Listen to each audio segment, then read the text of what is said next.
అరుణమ్మ చాలా కష్టపడి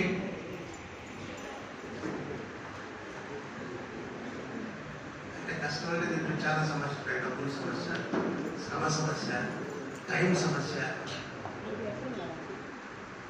చాలా ప్రతిబంధకాలు.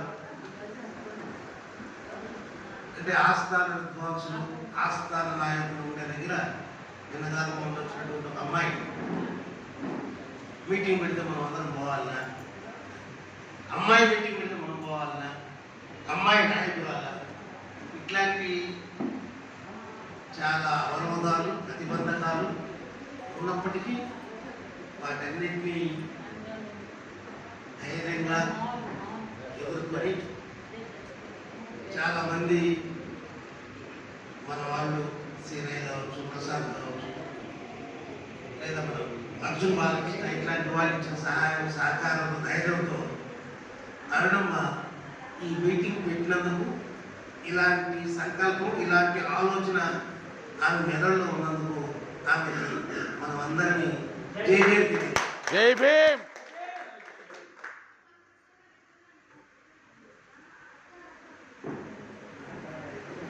ఇప్పుడు ఈ అంబేద్కర్ వాదుల లేదా వారసుల కలయిక ఏంటంటే ఏ ముఖాలు దాదాపు 30-40 ఏళ్ళుగా వెళ్ళే చూస్తున్నాం. అయితే ఎక్కడేసిన గొంగళి అక్కడ లేకపోగా వెనక్కి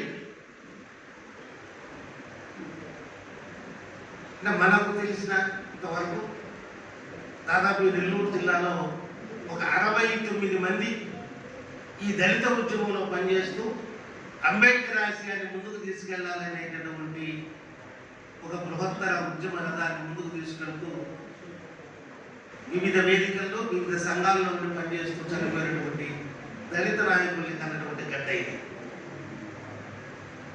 ఆంధ్రదేశానికి మొట్టమొదట అంబేద్కర్ తెలుగులో పరిచయం చేసినటువంటి మహామేధావి, త్యాగధరుడు డాక్టర్ ఎల్లూరి చిన్నయ్యని కన్నటువంటి గడ్డ ఇది. ఆయన పెద్ద సెంట్రల్ గవర్నమెంట్ ఎంప్లాయీ. బహుశా ఆయన ఆ ఉద్యోగంలో కొనసాగుంటే బహుశా చాలా పెద్ద స్టేట్ ఆఫీసర్గా రిటైర్ అయినాడు. కానీ దాదాపు 1956-60 నాటికి ఆయన రాజీనామా చేసి అంబేద్కర్ని ఆంధ్రదేశానికి పరిచయం చేయాలని, ఆ విధంగా ఆర్టీఐ, రిపబ్లికన్ పార్టీ ఆఫ్ ఇండియాని ఆంధ్రదేశంలో నిర్మాణం చేయాలని ఉద్యోగాన్ని, కుటుంబాన్ని వదిలిపెట్టి ఆంధ్రదేశంలో అంబేద్కర్ ఉద్యమానికి పునాదులు వేసినటువంటి ఒక మహానాయకుడు మనం వారసులుగా ఉన్నామా? లేదు. మనం ఈ అంబేద్కర్ ఆశయాన్ని లేదా అంబేద్కర్ యొక్క సిద్ధాంతాన్ని వక్ర మార్గం పట్టించే దగ్గర, లేదా దాన్ని చిలవలు పలవలు చేసే దగ్గర ఉన్నామా అనేటటువంటి విషయాల్ని కొద్దిగా మన ఎక్స్రే, స్కాన్, ఈసీజీ ఇవన్నీ చేసుకోవాల్సినటువంటి అవసరం ఈరోజు దళిత ఉద్యమం మీద, అంబేద్కర్ వారసుల మీద అనుకునేటువంటి మన మీద ఉంది, అంబేద్కర్ వాదుల మీద మన మీద ఉంది.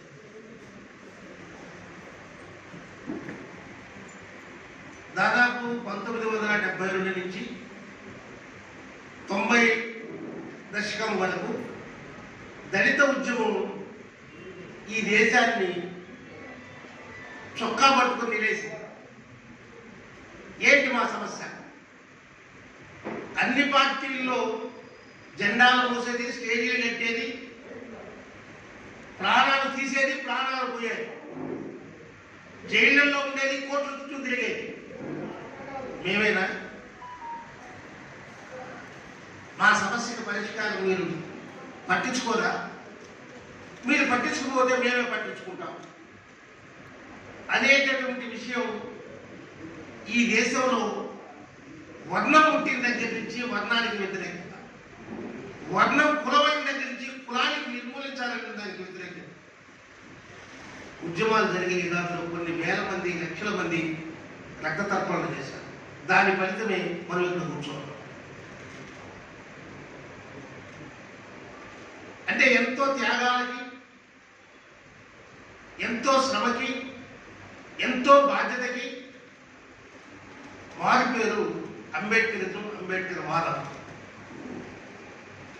ఇప్పుడు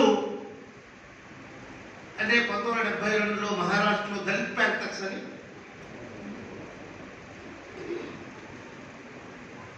అంటే దేశంలో ఒక పెద్ద ఎత్తున కమ్యూనిస్టుల నుంచి విడిపోయినటువంటి నక్సలైట్లు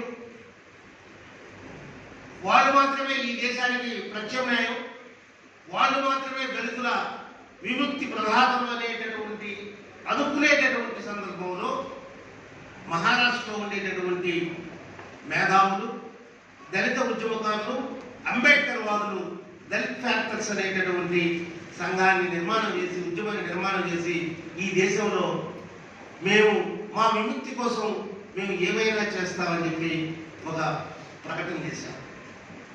అది భారతదేశ రాజకీయాల్లో ఒక భూకంపాన్ని సృష్టించింది. దాని తర్వాత దాంట్లో వచ్చినటువంటి వివిధ రకాల పెడదోరణులు, నాయకత్వంలో వచ్చినటువంటి లొంగుబాట్లు, నాయకత్వంలో ఏర్పడినటువంటి ఈజీ గోయింగ్